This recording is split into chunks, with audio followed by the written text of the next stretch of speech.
Bu yol Karaköy ve Eminönü seferi 4 dakika sonradır. Karaköy ve Eminönü seferimiz 4 dakika sonra hareket ile yapılacaktır.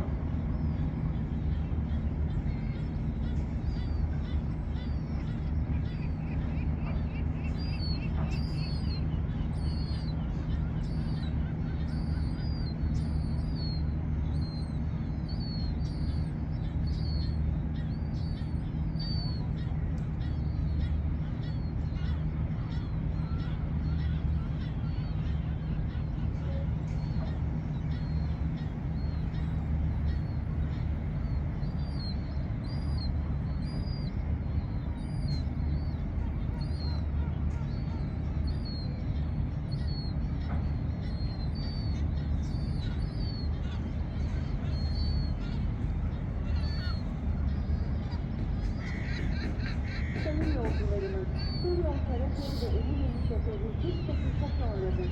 Karaköy ve Eminönü seferimiz 3 dakika sonra hareket edecektir.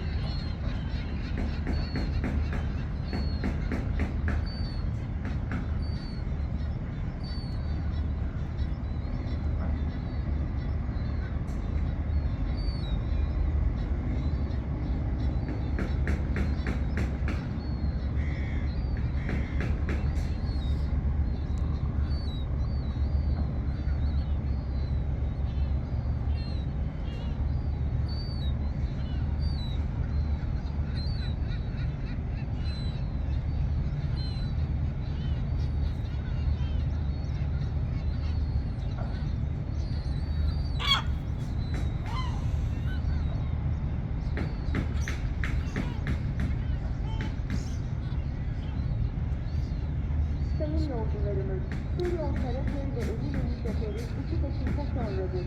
Karaköy ve Eminönü seferimiz 2 dakika sonra hareket edecektir.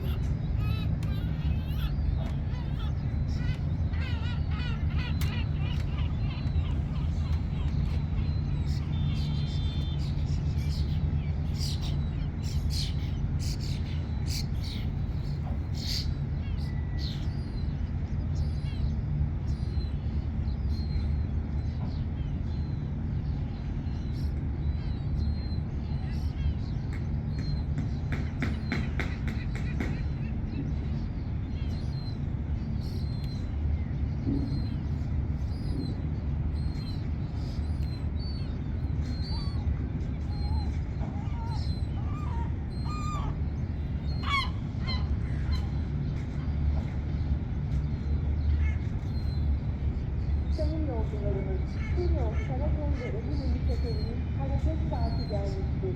Karaköy ve Eminönü seferimizin hareket saati gelmiştir.